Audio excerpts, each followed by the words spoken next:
Commemorating Holocaust Memorial Day 2024, the fragility of freedom for disabled people in the UK today.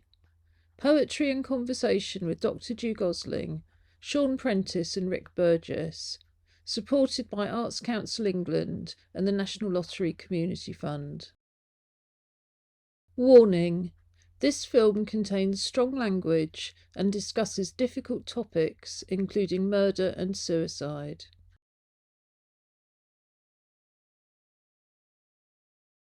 Welcome to this special live stream for Holocaust Memorial Day. I'm Ju Gosling, Artistic Director of Together 2012. I'm a white woman with pale olive skin and green eyes behind black plastic glasses. I'm wearing a black high-necked top, a grey trilby and some silver-coloured earrings. I'm very pleased to say that I'm joined today by Sean Prentice and Rick Burgess to discuss the fragility of freedom for disabled people to commemorate Holocaust Memorial Day 2024. And I'm going to start by handing over to Rick to introduce themselves. Hello, my name is Rick Burgess. My pronouns are he and they. I'm an activist and I also work at the Greater Manchester Coalition of Disabled People and also the Centre for Society and Mental Health at King's College. I am a white, middle-aged now, unfortunately, wearing glasses and a black top and with sort of short, I don't know, dirty blonde mousy hair. I'm always not sure of that. But anyway, hello. Should we call it ash blonde? Yes, that's the fantastic. Thank you. Sean. Hi, my name's Sean Prentice. I'm another white male of a certain age with a beard. I have an undergraduate degree in fine art, and I have a master's in history. I have congenital disabilities and hidden disabilities, and presently I mostly write poetry and I make physical artworks as well. And I'm very pleased to say that we're going to hear some of Sean's poems through the course of this live stream. We're launching, to commemorate Holocaust Memorial Day 2024, a webpage called The Fragility of Freedom for Disabled People. And the fragility of freedom and the 10 stages of genocide are the themes of this year's Holocaust Memorial Day. So what I'm going to do is I'm going to share my screen and introduce you to the resource, and we're going to talk as we go through it. So this is on our website, www.together2012.org.uk, and you can find it under our resources section.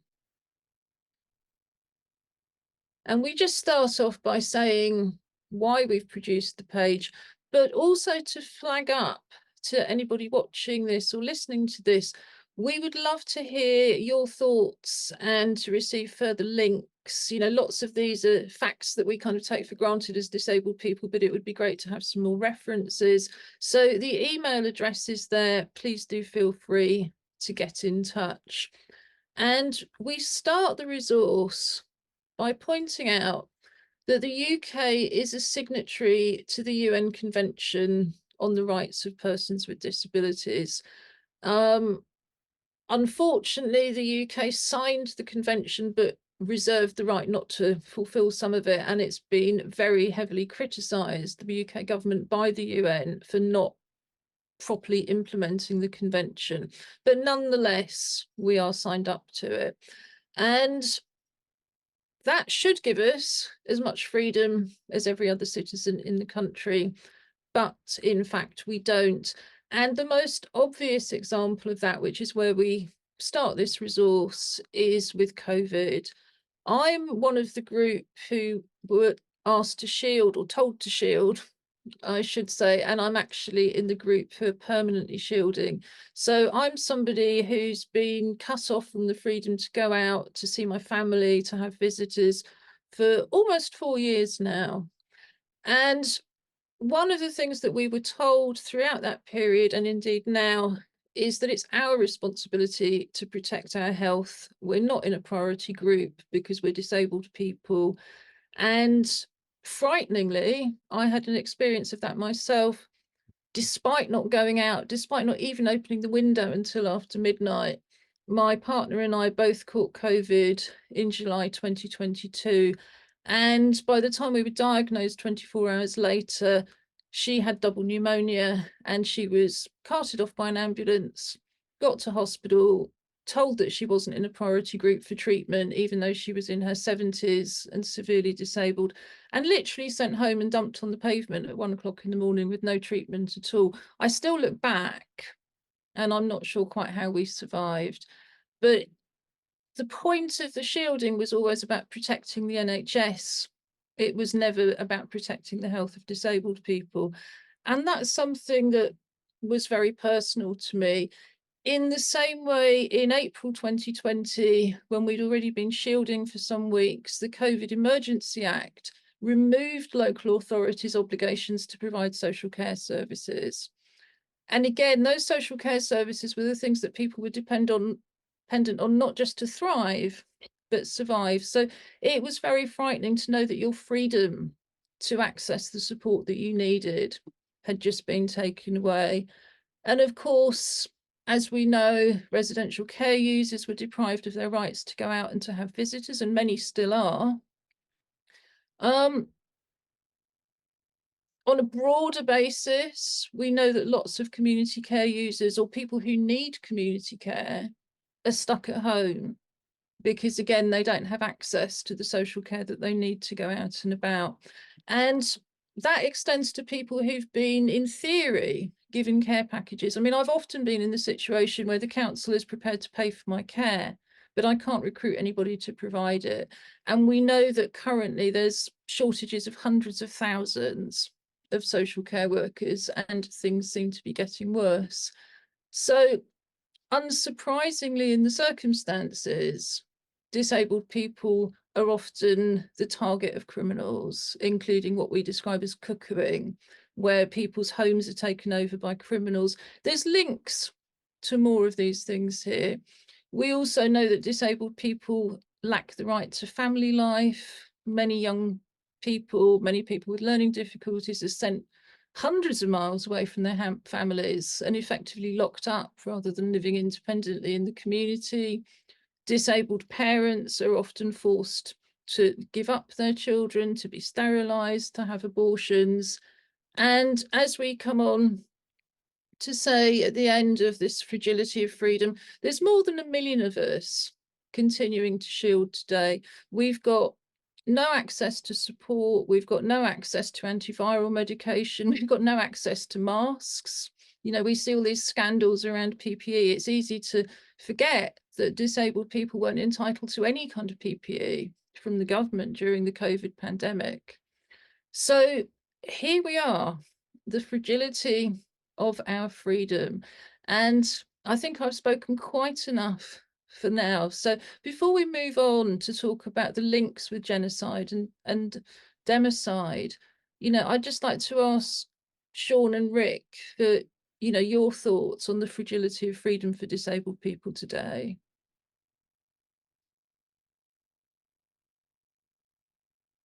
So I think it's worth saying, just, you know, really quickly, that we are in a regressive era in terms of our rights. The attacks have been particularly notable in the last 15 years, and lack of funding has also happened. And then this situation we are at now is what happens when you have, over 15 years, a cumulative removal of support, a cumulative removal of rights, and a political and media atmosphere of hostility towards disabled people. Yes, as you create a toxic atmosphere. You also create a narrative that the NHS, for instance, is in jeopardy, where it's in jeopardy because it's been designed that way to be in jeopardy, and um, then you pull resources away, and it affects the most vulnerable in society. And if the most vulnerable also been demonized, then all the better. It serves so many political purposes, as Rick says, over such a long period of time.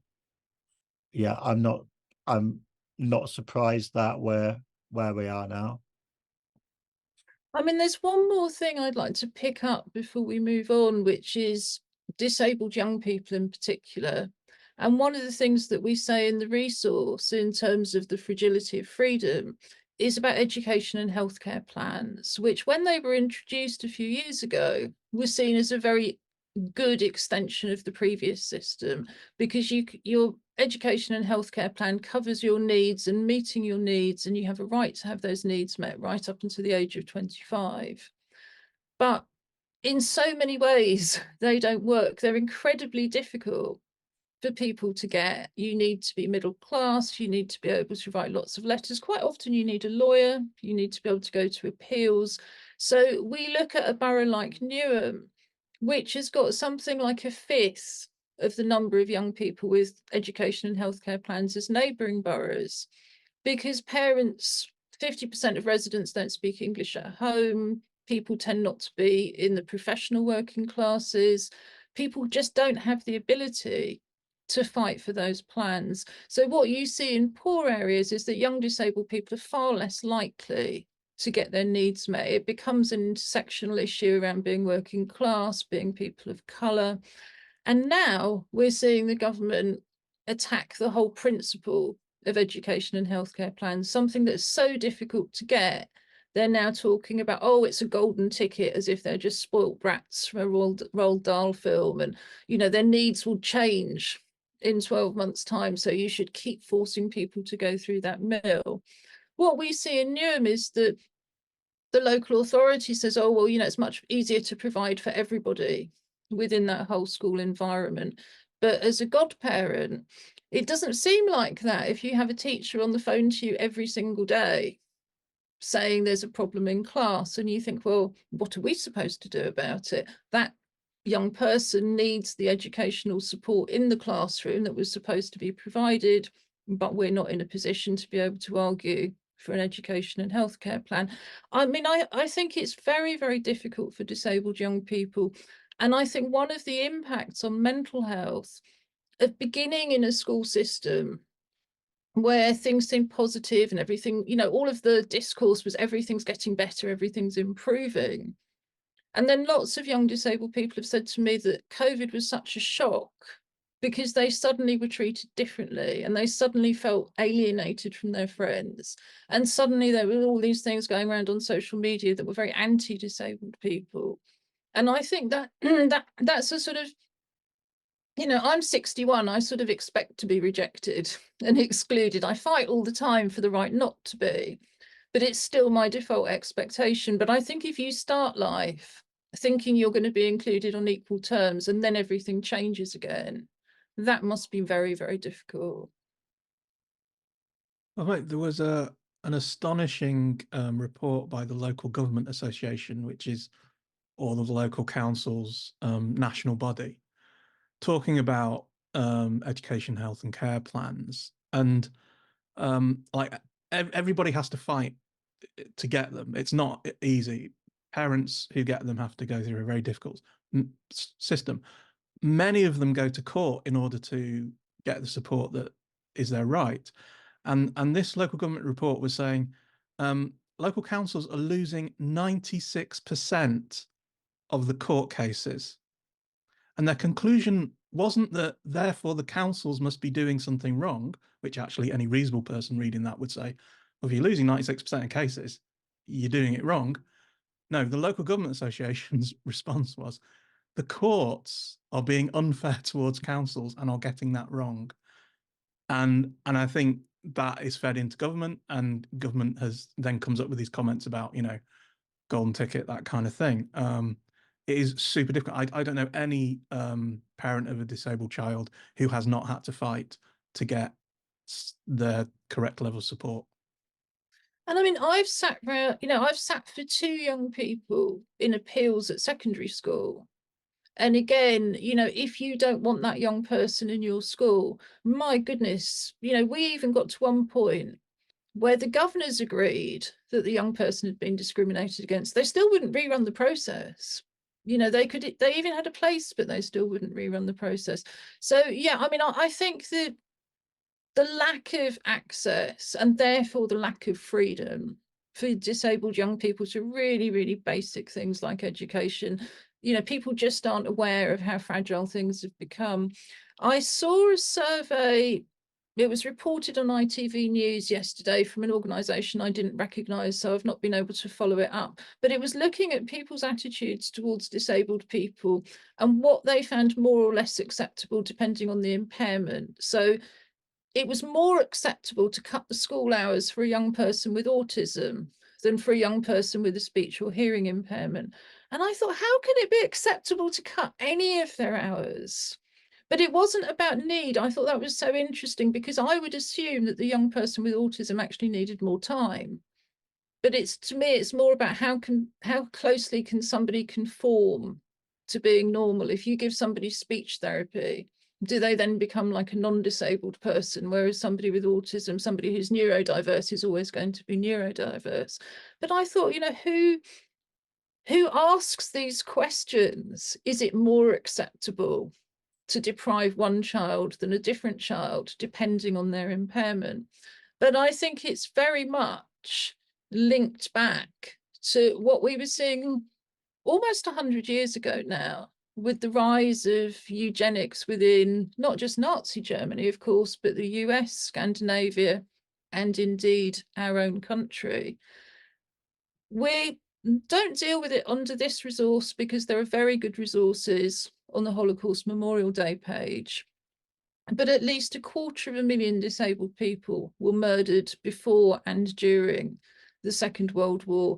And again, I think not everybody realizes that death camps, all of the different methods used against other peoples, and of course, particularly Jewish people, were developed targeting disabled people first. I don't know, Sean, whether you'd like to say something at this point.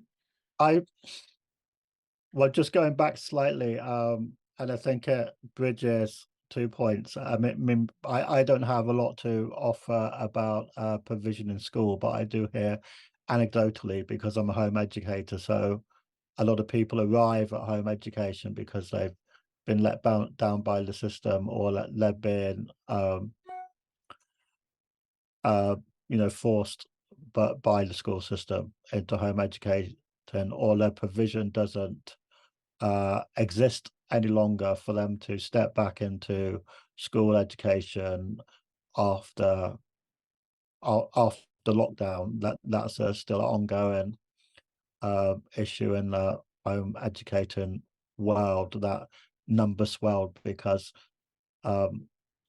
children weren't able to re-enter school for one or another reason. I was thinking about, we're all of a certain age, and I went to what was called a special school in the late 70s and very early 80s, and it was physically very telling because they built the special school next to a regular mainstream junior school, and as an afterthought, because the playgrounds abutted, as an afterthought, they built a wall, and this wall began nowhere and ended nowhere, and its only purpose was so that able-bodied children didn't have to look at the disabled children, and the disabled children could not be viewed. And I think in some ways that was more honest, because we see from what you're speaking about in the school system that that people find it difficult to view the disabled, and that there are levels of and categories of disability that they find easier to accept within their midst, and others that aren't, you know. And in that way, you can see how populations are divided, and how that led to the situation in Germany, where a population, a demographic within the population was already divided from what was considered a mainstream and desirable population. And it doesn't take much if that population is already invisible to remove them completely, and people can pretend not to notice. I think it would be a really good time to pause and listen to one of the poems that you've recorded for us. Would you like to introduce it for us? Well, yes. I mean, this is one I just called admin. I was thinking about those who do admin in different contexts associated with democide and genocides. So this was something I wrote for the occasion. Admin thought it would be nice to live by the sea, with more than a concrete square patio full of bins. But they said our front garden was unkempt. They didn't want to look at it, and shouldn't have to. But what they meant was that we were unkempt, unsightly, an eyesore, and they shouldn't have to look at us. And over the fence they shout, "You're unfit, you're unfit, fuck off, fuck off." And there was that time that they laughed at us in Tesco as I struggled to reach the jam, and the time they pointed and took our pictures in the street with their phones, and they kept parking on our driveway, and the nice policewoman said without saying it that none of it amounted to anything, that it wasn't a hate crime, not really, because they didn't say anything about our disabilities at all. If they'd called out cripple or spaz or mong, or mine being Joey Deacon on Blue Peter like the kids used to do in the 80s, or Andy from Little Britain, who only pretends to be in a wheelchair, which is all in good fun, by the way, well, then that would be a different matter, wouldn't it? But it is clear what this is. They told everyone in the street that we were awful, disreputable reprobates, and shite to live next door to, and our lad had nits, and that our dog was too yappy, and our cat shat on their flower beds. Who would doubt them? They had all the common sense on their side, all the ammunition in the papers and on the telly about benefit cheats, taking the piss, faking illness, living it up on the dole. It is enough that I shake each and every time I receive a brown envelope in the post, that it might be another assessment form. This is where it begins, with the neighbours, Daily Mail reading, hard-working, honest, tax-paying neighbours that the likes of us are scrounging off of, and the admin. There's always the admin. It always begins the same way. Auschwitz also started with the respectable step scrubbers, the curtain twitchers, the pen pushers, and it doesn't have to lead to work will set you free, over the gate and the gas chambers for it to end up in a really bad place. There are plenty of other routes and destinations with disabled folk ending up just as dead. Rick, can I come back to you at this point? I think divide and rule or divide and conquer is possibly the most ancient strategy of the state to manage its citizens. And it's amped up to an extreme level under our current political system, which we briefly mentioned. I think we were talking earlier, neoliberalism, which is sort of the consensus politics of privatization, deregulation, and the removal of social programs. And that is done very clearly on a kind of a target demographic by target demographic. For example, the Welfare Reform Act of 2008, 2009, that was, a lot of those measures were initially in the Immigration Reform Act of, I think it's 1999, where they removed entitlement to social security benefits from asylum seekers. And when they got away with that, and there wasn't a political cost to the government of impoverishing all these people, they looked at how can we then bring that into our other areas where we want to reduce spending. And disabled people and people claiming benefits were the next target of that. So I'm going to take us on in the resource. And in 1948, the United Nations Genocide Convention defined genocide as any one of 5 acts committed with intent to destroy, in whole or in part, a national, ethnical, racial, or religious group. And these 5 acts were killing members of the group, causing them serious mental or bodily harm, imposing living conditions intending to destroy the group, preventing births, and forcibly transferring children out of the group. And victims are targeted because of their real or perceived membership of a group, and not randomly. And it's worth noticing here that disabled people and LGBTQI plus people were the only victims of Nazi mass killings to be left out of the definition of genocide. But what we do have as disabled people living in the UK today is a great deal in common with the 10 stages of genocide that we discuss. And I think the 10 stages of genocide, which Dr. Gregory H. Stanton has written a lot about, and we have a link in, is that it looks at what comes before genocide.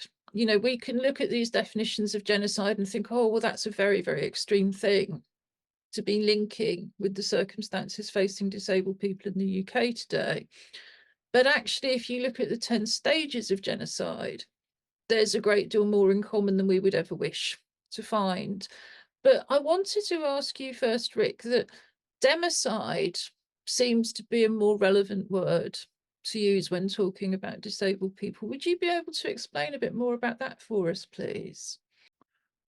So democides are a relatively new term, I think coined in the 1960s. And it's a way of describing the way that a state can harm people and remove the necessities of life, but stopping short of the kind of explicit killing of groups.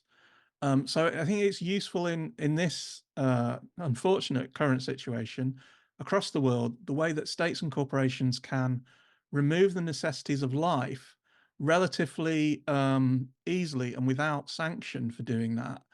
And because they're not explicitly violently killing groups of people, it's considered just a normal part of governance. Like, we need to make cuts, we need to make savings, we need to close this down, and over time, these cumulative actions create a situation where targeted groups, it's very, very difficult for those targeted groups to live. And so it sort of fills in that area between living in a state that is, good to you, if any of those exist. It'd be nice to think maybe one day they will, and a state that's violently committing genocide against a group. It's sort of in between that. There are gradations of harm that states and corporations can impact people with, can include things like polluting the environment so that people are getting ill and they're having to move because where they live has been destroyed. So it's just sort of adds to the way we can talk about how we are targeted, how we are harmed. And I think in terms of the stages of genocide, it probably kind of hovers in that sort of the kind of 6, 7, 8 sort of area of the stages, which I guess we'll get to later. Yes, I mean, let's have a look at, because it's so interesting breaking these things down and really looking at them. And the first stage is classification. And it's about not just saying there's us and them, but really, but if you're one of them, you've got to be registered with the state. And we've just pulled out a few things here. So, you're not officially disabled unless you're registered disabled. And to be registered disabled, you've got to be defined as disabled by effectively non-disabled people deciding that you're not normal because you can't do the things that normal people can do, and you're very much described about what you can't do. We also pick up here that people are classified by their medical records, although those are supposed to be private. So the shielding list in COVID was created from NHS records, but nobody gave their permission. And I could never understand it at the time, because I thought surely the obvious thing to do is to look at the DWP records, because then you know exactly who's receiving social care. But the list of people receiving social care and who needed social care was never consulted through the whole of the pandemic. Again, it comes back to this, whose welfare are we really concerned with? But of course, the biggest classification that disabled people face are being classified as liars. And frankly, everybody who puts in a benefit claim and has it rejected is being classified as a liar. I mean, that's the default, isn't it? You haven't told me the truth. I don't believe you. And we see, I mean, I think, Sean, you're much more up on the facts and figures than I am. We do have links.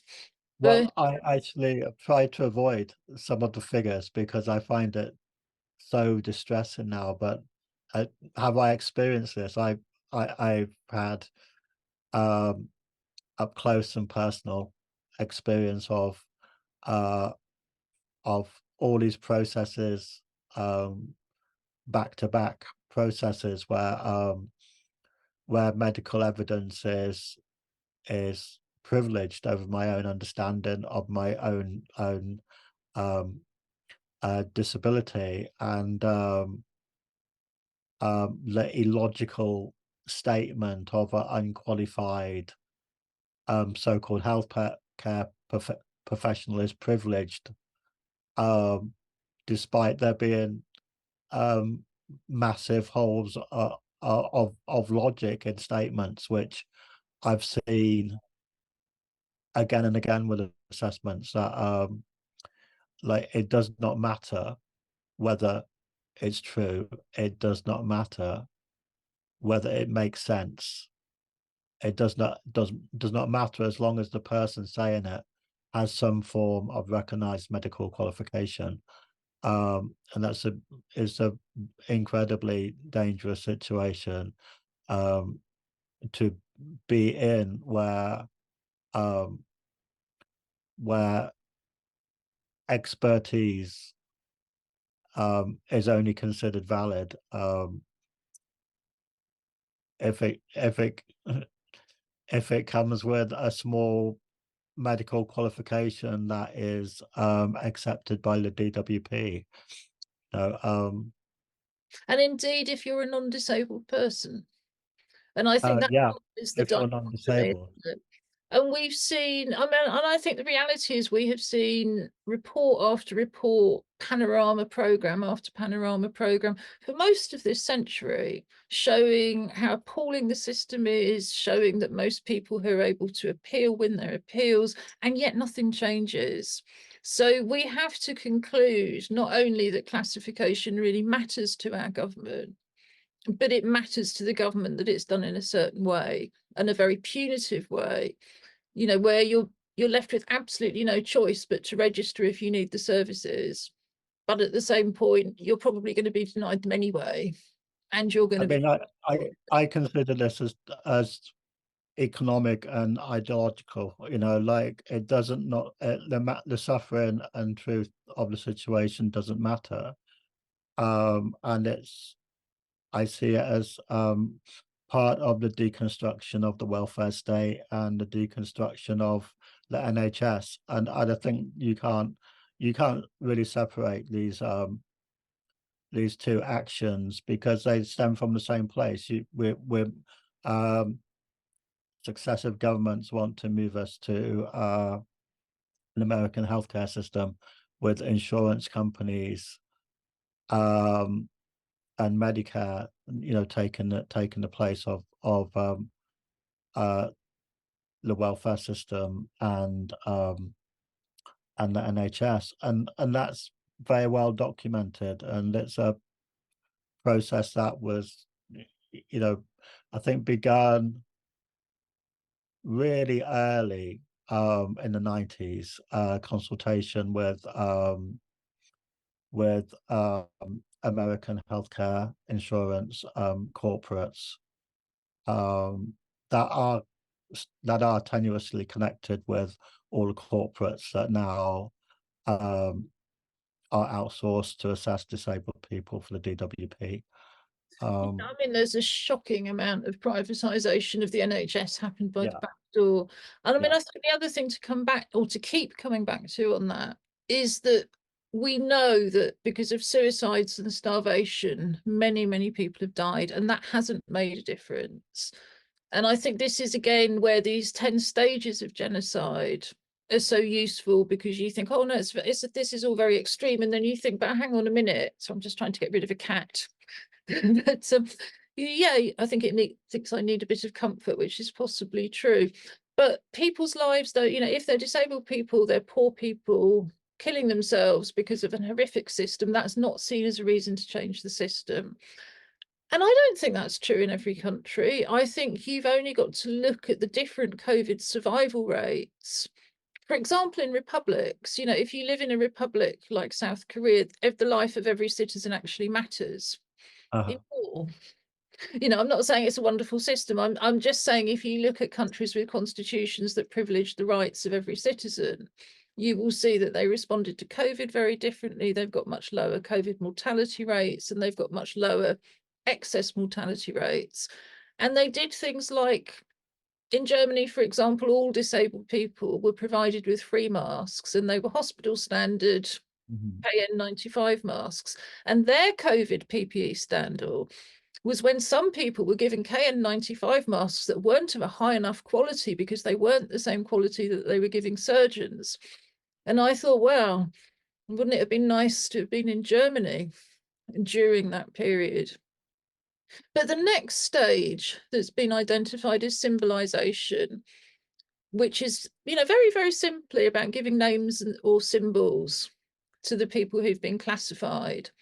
And the best known symbol, of course, is the wheelchair symbol, which seems kind of very innocuous until you remember that it doesn't actually represent the vast majority of disabled people, because only 8%, well, these figures always change between 5 and 8, but the fact is a small minority of disabled people only use a wheelchair. Most of us can also walk a little, and it's very much a symbol of helplessness. It's not a very active symbol. But the new symbol, of course, has become the lanyard, and that's become the symbol that you wear, which is very much a new thing for disabled people in the UK. We've put the wheelchair symbol on our cars, we've put the wheelchair symbol on toilets, we put the wheelchair symbol on lifts, but we haven't actually physically encumbered people with a symbol until quite recently. And the sunflower lanyard was introduced by service providers in 2016, and it's been different parts of the country have greeted it with more or less enthusiasm, but in some parts of the country it's become almost mandatory if you want the support that you're legally entitled to in a shop. But I would also suggest that actually everybody's entitled to good service, not just the people wearing a lanyard. Do you cut and cut and cut so that if you're a pregnant mother struggling or an older person struggling, that's fine, but you do help begrudgingly disabled people if they've got the lanyard on. But one of the biggest problems with these symbols is it then makes you an easy target for abuse, whether it's somebody vandalizing your car. And lots of blue badge users, particularly in London, you're kind of stuck between leaving your badge in the car, which means your car may be attacked, not just to steal the badge. Your car may be attacked and they leave the badge there. But if you don't have the badge on the car, then you're going to get fined. So that becomes a real issue. But we know that, as we'll come on to, we know that disabled people experience very high degrees of crime. So if you're wandering around the supermarket wearing your lanyard, it makes you a huge target to follow out. So again, it just suggests to me, could you not just have good service for everybody? Could you not have a discrete card that you can choose to disclose? No, it's very much about walking around almost with a target on you in certain circumstances. And I would say actually the environment has become so much more hostile since COVID towards disabled people that it is like walking around a supermarket or rolling around a supermarket with a target on you. And that's really where we come on to stage 3, which is discrimination. And the definition used in the 10 stages of genocide is a dominant group uses law, custom, and political power to deny the rights of other groups. The powerless group may not be accorded full civil rights, voting rights, or even citizenship. And we'll just pick up a few of the things here. Disabled people are the only people in the UK who can legally be discriminated against. And when the Disability Discrimination Act came in, now superseded but included in the Equality Act 2010, it's still the only discrimination law ever passed in this country that says you can still discriminate and explains all the reasons why.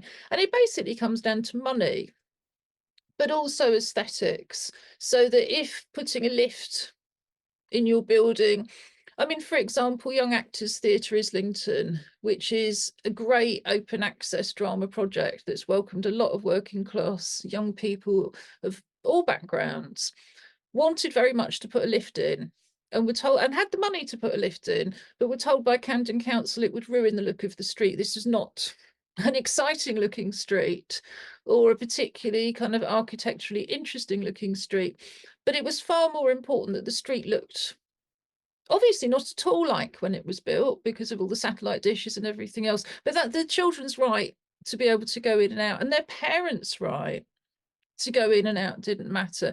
If I wanted to go and see my goddaughter perform, somebody had to carry my wheelchair up the steps. I had to be helped up the steps. Their mother had to stagger up the steps. God forbid we could have a lift because that wouldn't look nice. And I think it's that kind of that level of legal discrimination. If you look at voting, then every year, every time there's an election, people do surveys, and every time there's an election, we realise that polling stations aren't accessible, but nothing changes. And access to the post is becoming more and more difficult. So postal votes are not straightforward either. And to look at the impact, because it was really interesting what you were saying about not being able to make direct links, that democide allows the state almost to step back. Men with mental health conditions in the UK die 20 years earlier than the general population. Women with mental health conditions die 13 years earlier. And very recently, they discovered that just in one area of the UK, Norfolk and Suffolk, 45 people known to have mental health difficulties are dying unexpectedly every single week on average. And it's just beginning to be thought that maybe that's replicated all over the UK because we know how very, very poor mental health services are. So this is not simply discrimination that impacts on one group of disabled people. It impacts on everybody. But that denial of the right to life can also be quite explicit. So again, in 2020, the NHS started adding do not resuscitate notices to the medical records of many shielders. And that included care home residents, but also people who would, like myself, who were just shielding and registered with the GP. And none of this was discussed. Now, if you had a DNR notice in place on your records, no ambulance was called. You were simply left to die. So all of these things become really problematic. I'm going to come back to one other item right at the end because I have a poem about it. But to access NHS treatment, I think it's not widely known that everybody is assessed first under the QALY system, the quality of life system. And this allocates a financial value to each year of your life. So, and then of course that in itself kind of diminishes as you get older. So your life is literally legally worth less as you age. But there's value deducted for each of your failures to kind of be like a normal person. And the maximum that they will spend on your treatment is what your life's worth. So if your life has been defined as not being very valuable, then you're not going to get the life-saving treatment you need unless it's incredibly cheap. And that really is the kind of discrimination that you can see very clearly linked to kind of state actions of genocide and democide, which brings us up to number 4 and dehumanization. But I'd really like to hear from Sean and Rick about both stage 3 and stage 4. I think I've done enough talking for now. Well, I'd say I'd go back to my own kind of thumbnail definition of neoliberalism, which is that like a system that gives monetary value to every human interaction. And so like to give monetary value to every interaction we have as disabled people, you know, it is like a prime action of that ethos, that we're only valued for our measurable monetary value. And I mean, I and how we conform. I don't conform very much, so you know, I would also be in that category of somebody, you know, in trouble. And yeah, I think it sums up much of what we're speaking about, that we can be, that life can so easily be reduced to like a budget sheet.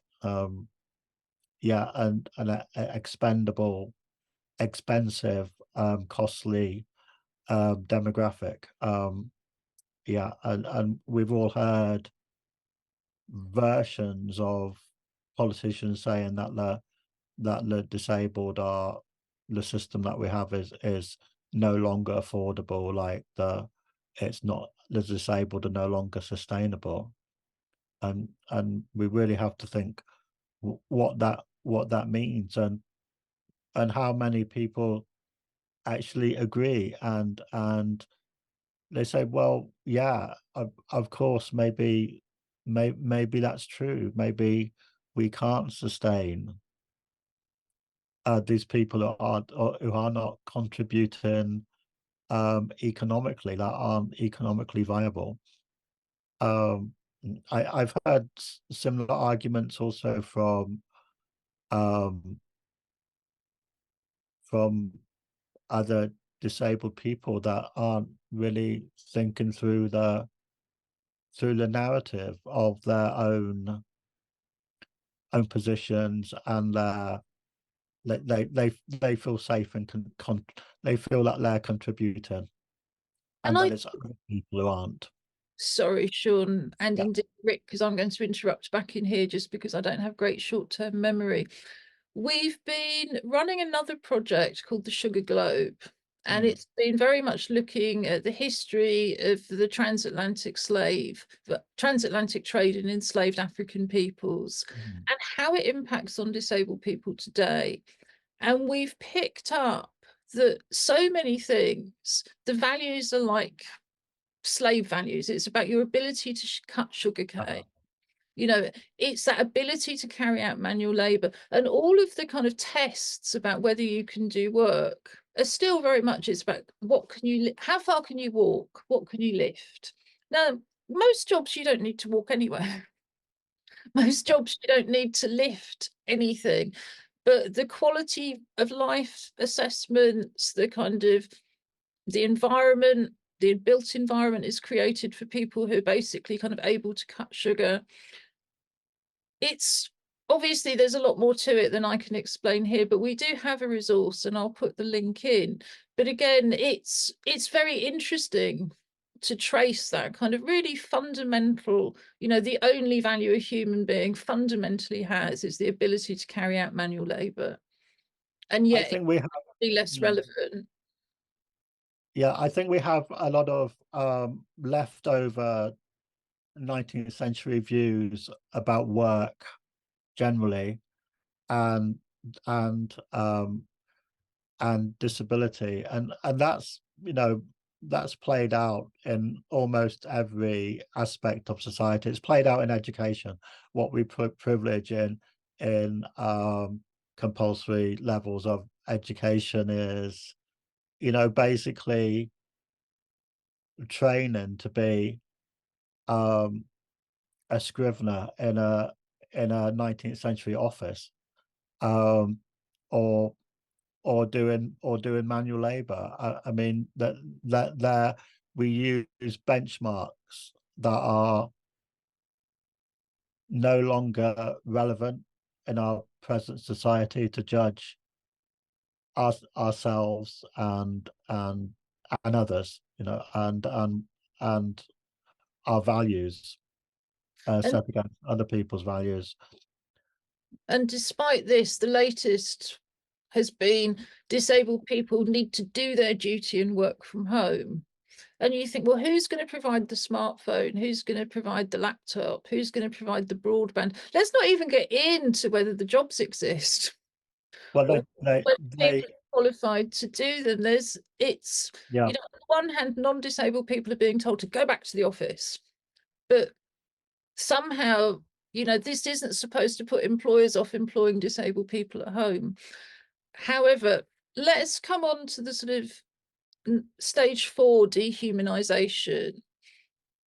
I think one of the things that social media has brought to disabled people is huge amounts of abuse. So we've always been used to, I reproduce some of the names in the resource. I won't reproduce them verbally, but we're used to being called a whole range of insults. But I think what's worse now is that people can really project that on social media, and you have wonderful comedians and actors like Rosie Jones who just get inundated with abuse. If you're a disabled person on television, I'm reliably told by disabled people on television, you just get so much hate mail every single week and often every single day. And it is using this kind of language, denying the humanity, reducing people to animals, to vermin, to insects, to diseases. Mostly, but not entirely, that's not acceptable for other groups. But again, this link between disabled people and LGBTQI plus people, it's certainly acceptable to say it about trans people. And across the world, of course, it's acceptable to say it about disabled people and all LGBTQI plus people, even if it's not acceptable to say it about women or people of colour. Somehow we don't quite count as fully human. I'd say there are even more parallels with the trans community, because until very recently, being trans was entirely medical. It was entirely defined by a medical diagnosis, and it was entirely defined by invasive forms of surgery and medication until really recently. One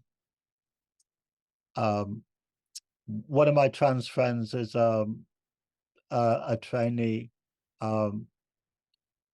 nurse, and also one of her fellow trainees is trans, and this comes very late in life for her, because until very, very recently, the trans community could only be seen as patients.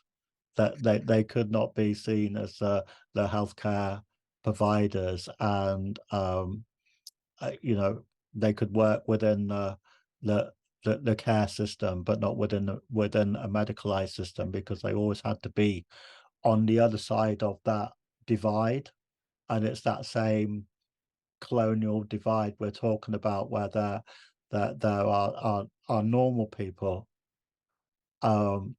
that are like a colonial administration, and they dictate what people with medicalized conditions can do or be within a given society. So it's not surprising that like we share space No, not with at all. trans. And I think one of the things we point out here in the resource is that disabled people are the only group whose human rights are routinely breached. You know, it's normal to deny us access to education, employment, appropriate health and social care, and the right to a family life. And that's being, as far as society possibly can, they're trying to reimpose that kind of disability model onto the trans community and deny people exactly the same things. Rick, did you want to add anything there? Well, I think in the dehumanisation here in Manchester, I'm a member of Manchester Disabled People Against Cuts, and we've organised with our trans friends and members on a few of these issues, and it is really, I guess, we could talk about the sort of the politics of it, but just, the personal hostility that has been generated by our political and media class um, towards disabled people in order to enable benefit cuts, towards trans people in order to remove them from the public sphere and threaten their very existence. I think it's worth, throughout at least talking about stage of genocide, is that the actual the stress on just the person surviving in this atmosphere, in this society, is enormous. And organizing together, looking after each other, peer support is one of the few weapons we have to sort of resist. And I think we should never sort of discount that, how difficult these words and these the politicians, the media people having these nonsense debates, it actually just makes life really hard for people and attacks people, damages your mental and physical health, and that absolutely ties into it. That is a stage of genocide. It is a facet of democide. And I think it's, again, it's that sense of people don't care, or the people in power and don't seem to care, whether it's the deaths of disabled people as a result of these things, and huge deprivation of human rights, or whether it's trans people, or indeed both. I think it's interesting, stage 5, genocide is always organized, but it's often using proxies, and that what that often means is kind of groups that supposedly have got nothing to do with the government. And I would say here that these groups probably have nothing to do with the government, but who's to say? Because we see groups of non-disabled people targeting vulnerable adults, subjecting them to sustained abuse over months and years. And if you're being targeted in your home, abused in your home, you have no freedom at all. I would be surprised if those groups didn't have some political links, however however far right or extreme the parties may seem today. We know from what we've seen in both the UK and particularly the US that can be mainstream tomorrow. Something we've seen a lot in Newham is cuckooing, with gangs taking over a disabled person's home and either using it for sex work, drug dealing, socializing. So, and that can happen in blocks that are supposed to be safe spaces. So the worst block in Newham for this is a block that's held up as a kind of model of, it's architect designed and it's especially for people who've had mental health difficulties, but there's no support. It's defined as supported housing, but the housing association provides no support at all. When the residents have tried to fight back, they've been charged with the security that the housing association has put in. People will also have meltdowns as a result of all this pressure. Episodes of people throwing all their furniture out of the flat. Again, nobody comes. Those gangs just do whatever they like in that block. And it's the police who've come to us as an arts organisation and said, we're so glad you exist. And I've said, well, actually, I don't mean to sound naive, but I am naive. And what's this got to do with cuckooing? And they said, well, people who are attached to a community, people who've got friends around them, people who've got regular routines, it's much harder to attack them, and it's much easier for them to defend themselves. So the more disabled people are left vulnerable or made vulnerable by being left on their own with no support, the more cuckooing goes on. Disabled people may be taken in by groups and used as modern slaves. We see that over and over again. And obviously, that can only be the tip of the iceberg, because there's not a great deal of investigation being done. But if those adults had been receiving the right services in the first place, these things couldn't have happened. We've even had, I think there's been numerous reports actually that have shown that often social services have just described the cuckooers as the friends of the disabled person. They've almost kind of condoned the relationship and left them to get on with it.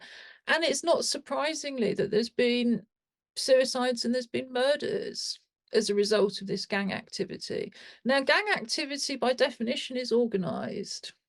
So again, I think there's situations in the UK that come very uncomfortably close to that stage 5.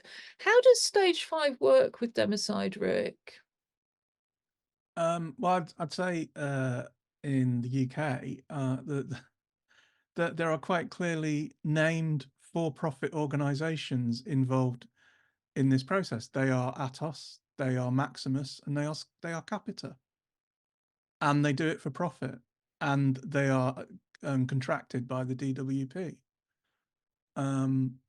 They're very easy to identify, but they're very powerful.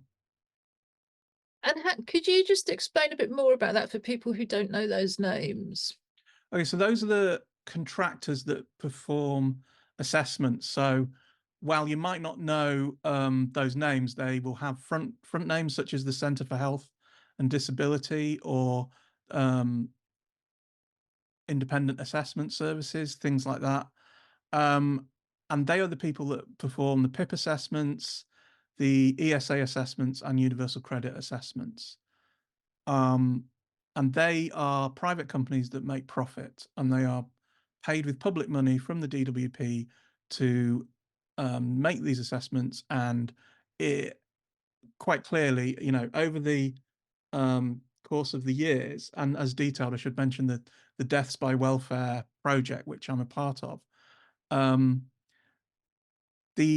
the role of them is to reduce the claimant count, reduce the number of people entitled to benefits. It is not a value neutral thing. And to go back to the thing you were saying about sort of the value of labor and people being only valued for their work value, it was born of a computer health assessment used in the oil industry, owned by a company called Schlumberger. And they used it for assessing oil workers who had become sick or injured. And it was bought and developed into this assessment tool with the DWP. Yes, I think it's there's nothing more I can say about that apart from how just appalling it is that so many people have died, and yet so little, well, nothing has really been done to achieve change. I suspect that's because we long ago reached stage 6, polarization. The groups are driven apart. And as we point out, that can simply be achieved by making it impossible to participate in society on an equal basis, together with an official rhetoric that describes disabled people as lazy and dishonest. I mean, what I used to find is if you couldn't get social care and you couldn't get blue badge parking, then you were already kind of polarized out of the system that involved non-disabled people. I mean, we're a Paralympic legacy organisation, and we all know the promises that were made to the population in London 2012, but less than half of non-disabled people taking part in sport and physical activity at a grassroots level said that they even knew a disabled person when asked by Sport England. And yet Sport England is responsible for developing grassroots sport, and disabled people should be routinely included. I mean, something I've always found chilling, because I've experienced it, as I'm sure many disabled people have on numerous occasions, is being told by strangers that if they were disabled, they'd kill themselves. And there's an implication, really, that disabled people have a duty to suicide. And as Sean was saying to me last week, this is very much echoing the Nazi designation of disabled people as being life unworthy of life. And perhaps it's unsurprising that the 2021 disability survey produced by the state found that at least some of the time, over a fifth of disabled people who responded felt unsafe at home. Nearly half felt unsafe in their neighbourhood. More than half worried about being insulted or harassed in the street or another public place. And almost half worried about being physically attacked by strangers. Nearly 60% had been mistreated because of their disability. Nearly a third had experienced online hostility, and 1 in 8 had experienced violence. And in 2022, Scope reported that 3 out of 4 disabled people have experienced negative attitudes or behaviour in the last 5 years. And 9 out of 10 of those said it had a negative effect on their daily life. So the polarisation is really quite extreme now. Is that something that your research or your experiences have backed up, Rick? Yeah, so in my day job, we've done 2 surveys of disabled people in Greater Manchester, and that almost exactly the same figures come from that. I think the impact on daily lives is sketched in a lot more by the qualitative data, which is sort of people writing and telling us their own life experiences. And the polarization is, it's interesting in that it is top down. It is led from the top by the political media class, which consider really one hegemonic force, that sort of, an existing power.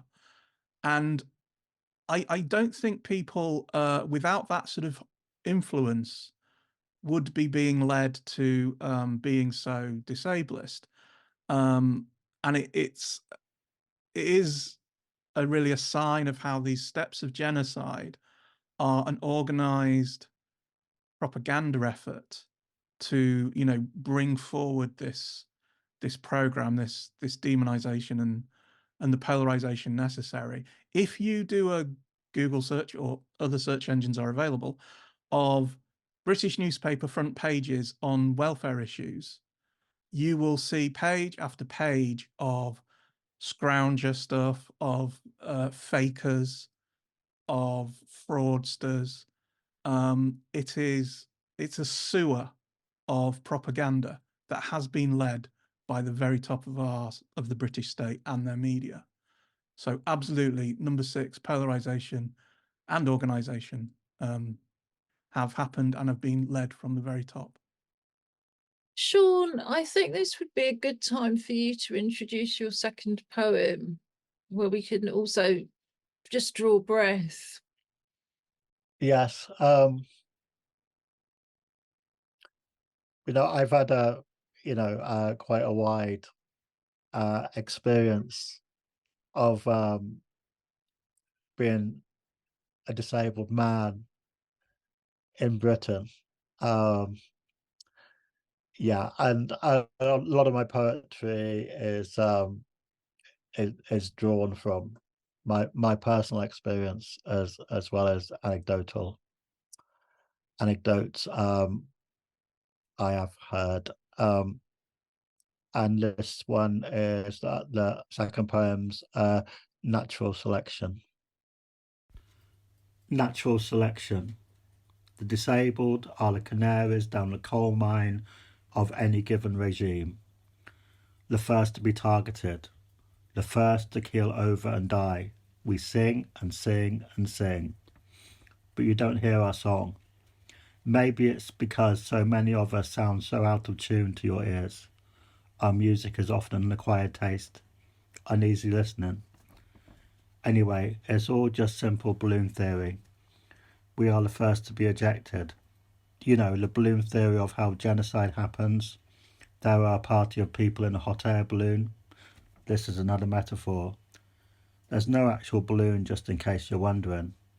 And the metaphoric balloon is losing height, just like capitalism is today, and the balloon is going to crash into a mountain if it doesn't jettison some weight. So some of the passengers in the balloon are thrown out. Those remaining look the other way, pretend it just didn't happen. They're just relieved it wasn't them this time. And really it had to be somebody. Might as well make it the least useful people in society, the lives least worthy of life. Thanks for that, Sean. So we'll come back to the last 4 stages of genocide. And number 7, plans are made for genocidal killings. I mean, actually, I hesitate to ask Rick for further evidence. We've simply put here that the classification of disabled people by the state and NHS legalised discrimination, the state's failure to protect disabled people from COVID, the failure to act on disability hate crime, and new calls for assisted suicides for disabled people have all prepared the UK to go further in its treatment of disabled people in the future. Yeah, I mean, I'd say it's important to note that in 2017, because of the activities of activists, the UN reported on the UK's treatment of disabled people, and it found grave and systemic human rights abuse that amounted to a human catastrophe for disabled people.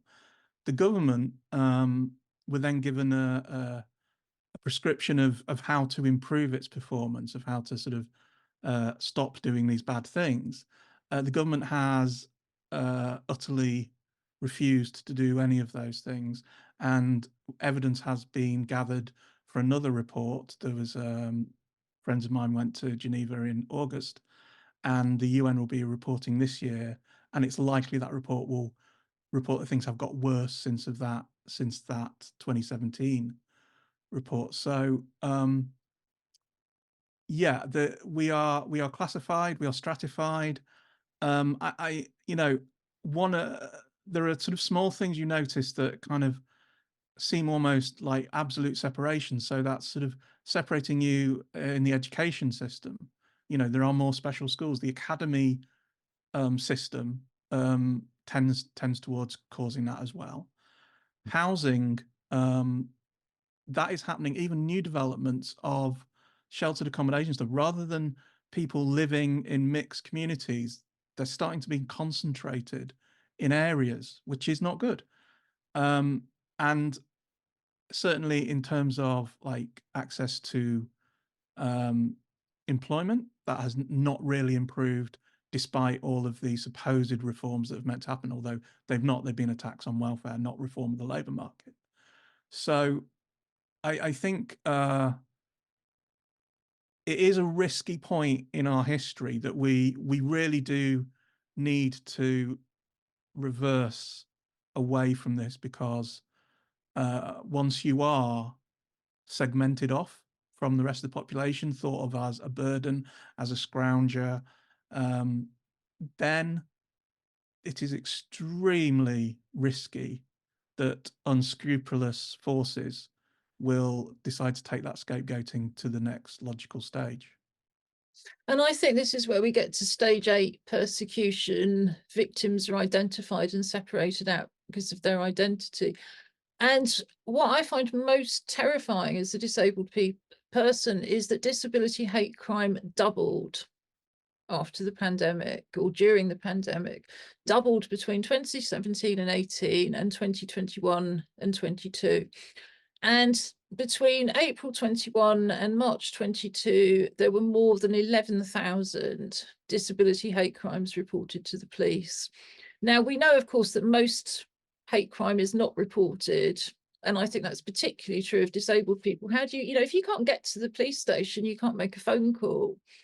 If you know that you're not going to be seen as a reliable witness, we've often seen the police, if they record something at all, recording it as an incident rather than a crime, because they've already decided that it's in their own head, this person is not a reliable witness, it's not going to go to court, we don't want it to be a crime that we haven't solved. We'll put it down as an incident.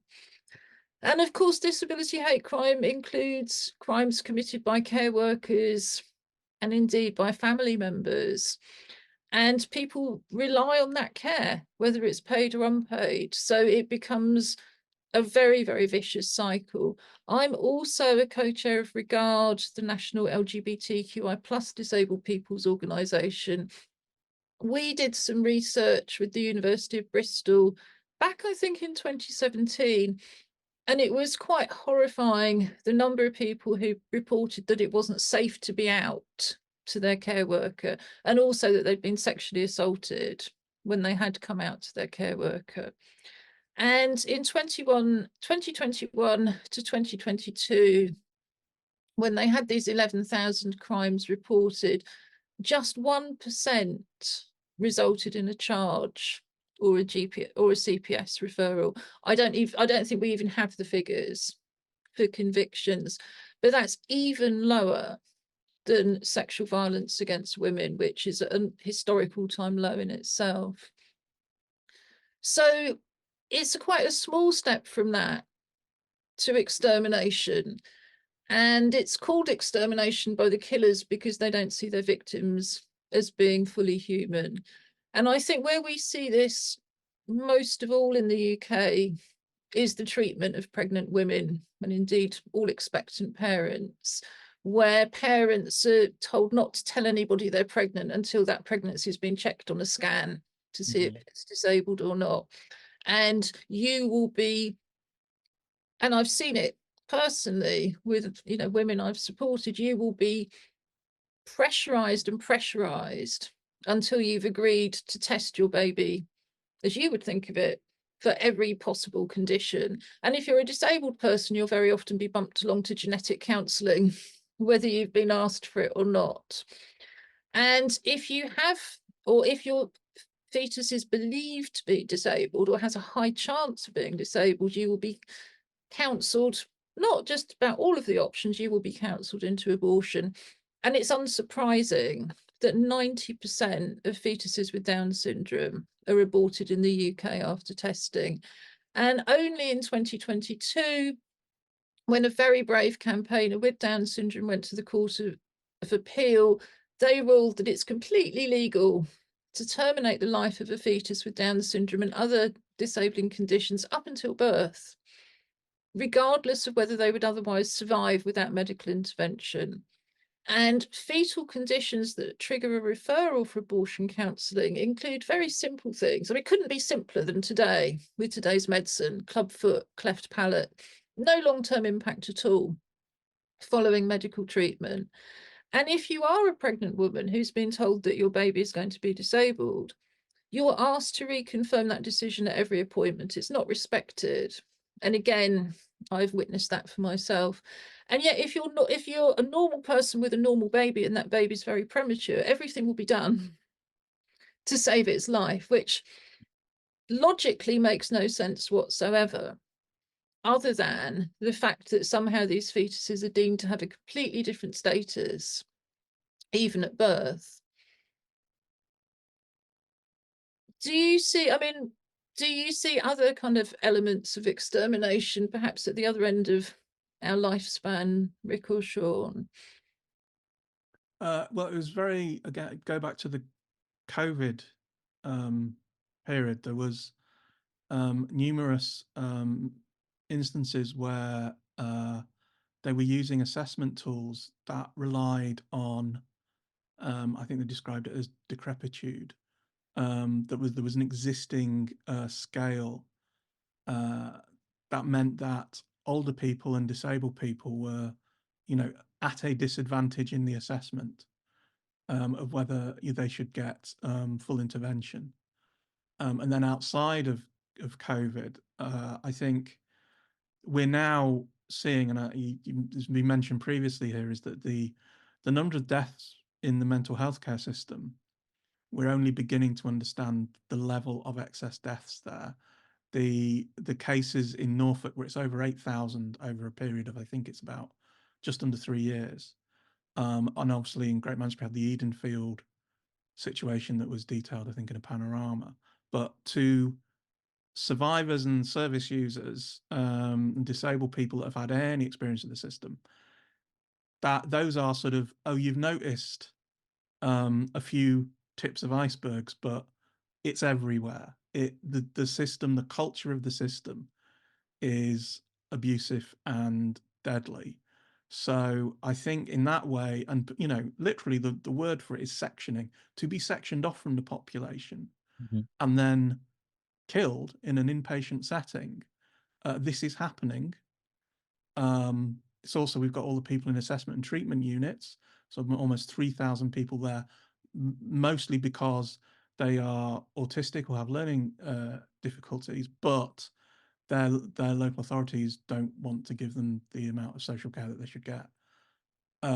So we have an ongoing kind of medicalized removal of life happening for a variety of impairments and conditions. It's not an explicitly policy-led violent execution system, but it is a culture, a system-wide cultural tolerance that a large number of people dying is acceptable. And if we look at, say, if the Norfolk figures are, 8,000 over about 3 years, nationally, that is an astonishing figure that would scale up to. And I don't think anywhere in the country is saying we've got a really fantastic system and everyone's fine in it. Do you think that there's somehow a kind of backdoor approval of eugenics happening within like a mainstream medical thinking and mainstream societal thought right now? I don't think there's anything backdoor about it, because Yeah.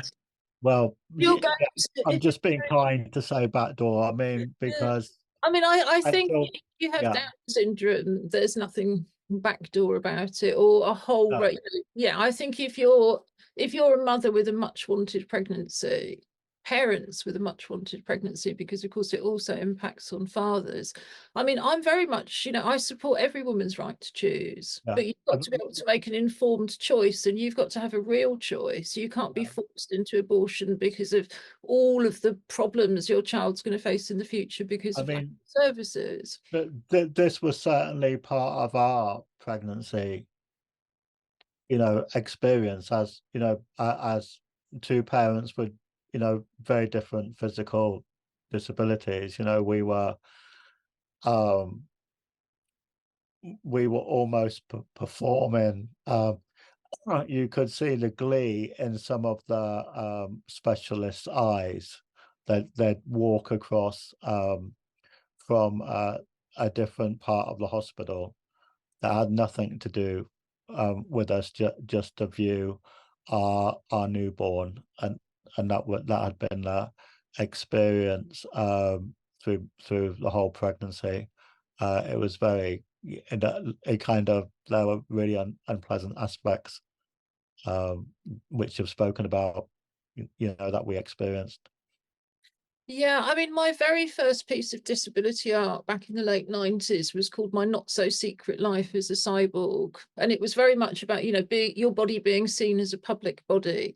And I do, it hadn't occurred to me till just now that is part of dehumanization, isn't it? Yeah. And polarization and discrimination. But it is very much about, well, if you're not fully human, it doesn't matter.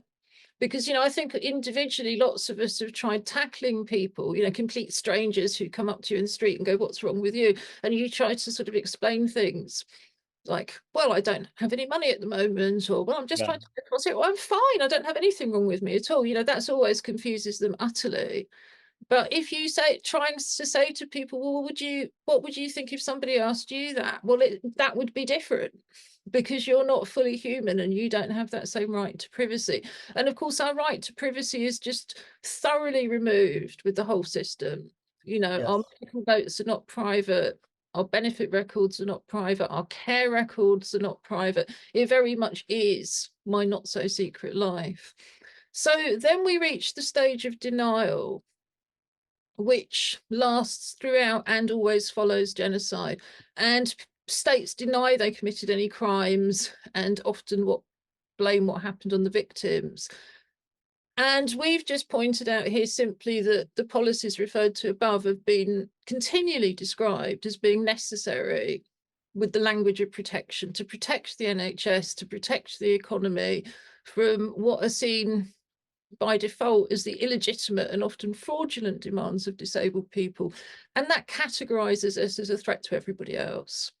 And ultimately we will be seen as such a big threat that you have to keep dealing with it and dealing with it and dealing with it. So I would expect anybody who's been watching this, perhaps from a kind of state perspective, to go, no, Ju, I absolutely deny this and you're completely wrong. But you would say that, wouldn't you? Well, it was very interesting that a couple of weeks ago, Rishi Sunak declared we need to reform welfare because nothing's been done about it. Now, anyone with a scintilla of knowledge about what it is, it has undergone nothing but political intervention for its entire existence, but certainly in the last 15 years, it has been radically reorientated from, to some extent, a social security system into really a kind of a shadow penal system. And so even, the denial is ongoing. It is a rewriting of history. It is a denial of accurate memory. And I think this is where, again, this ties in very much with democide, is that they absolutely will not admit that removing the means to live, so the money to pay bills, to buy food, to keep a roof over your head, they will not admit that when you do that to a person, that person's probably going to die. And when you do that repeatedly, not only just 10 times, 100 times, 1,000 times, 5,000 times, 80,000 times, 1,000,000 times, that you can't reasonably claim it was a mistake the person died. No, after a few instances, the person's death is part of the policy. And I think that's what we've seen. And I think one of the reasons it's so important to have Holocaust Memorial Day is because so often, I think most disabled people don't even realise how much disabled people were affected and implicated within the Holocaust, how much people suffered and how much they suffered afterwards, because disabled people didn't go forth from those institutions to talk about their survival. Disabled people stayed in those institutions. And to be able to see that 250,000 people were murdered then, but actually, as you've pointed out, we've got at least tens of thousands of people dying unnecessarily every year. Well, of course, a great deal more than that since COVID. But as a direct result of policies, people aren't dying because they're disabled, or if they are, it's very much about a social model. People are disabled by society. And for an increasing, not a decreasing number, that's killing them. I'm going to finish with a slightly more positive, but not very positive poem. But I don't know what positive note we can end on, other than talking about the importance of joining together, which is very much where we're coming from as Together 2012. We're a disability art, culture and human rights organisation. And our founding slogan has always been, together we're strong, together we can change our world. Would you like to say a few final words of your own, Sean? I think, I've searched for, how to move forward with this knowledge and, my own personal experience of this and my own awareness of what's occurring in this country. And I think we're at a very pivotal point, it's a point when we can all come together and recognize a shared humanity. I think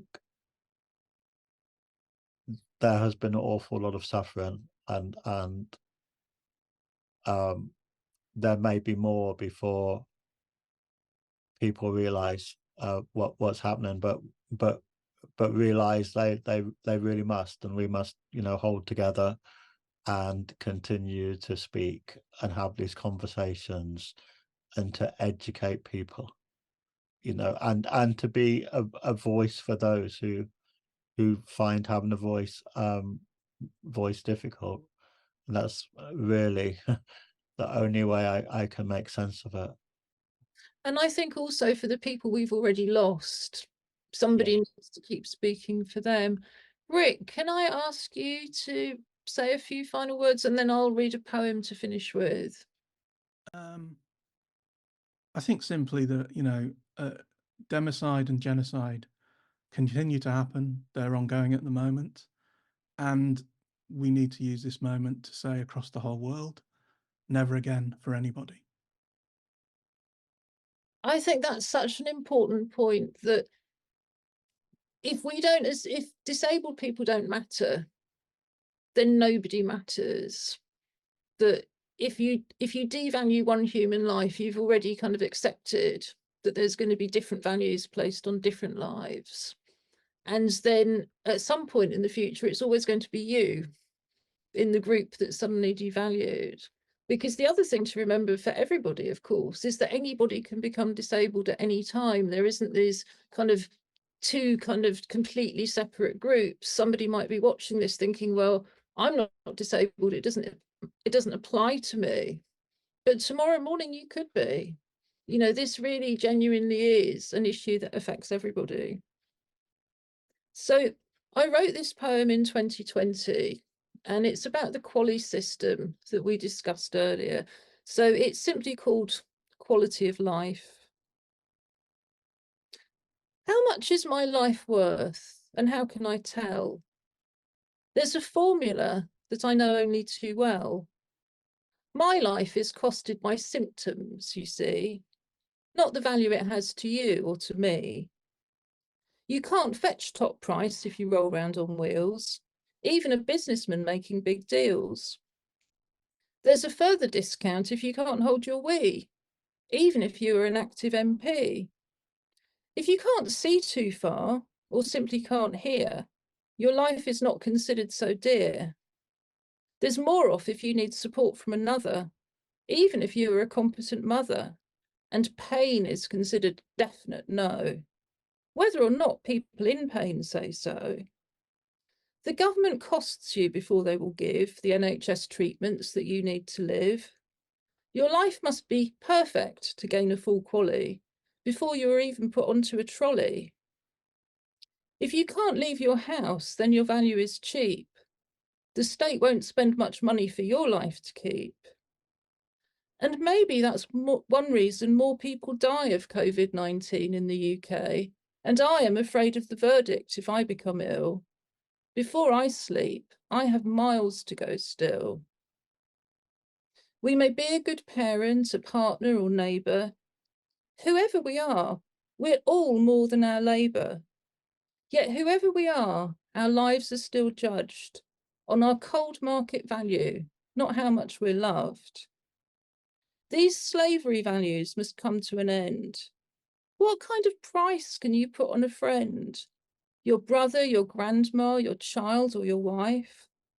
How can a price be placed on their life? The values that matter are those we all share, how much we give and how much we care. It's time to abandon the checkbook approach. Love is the quality that matters the most. And I'd like to say thank you very much indeed to Sean and to Rick for joining me today to commemorate Holocaust Memorial Day 2024, and to talk about and raise awareness of the fragility of freedom facing disabled people in the UK today. Thank you. Thank you.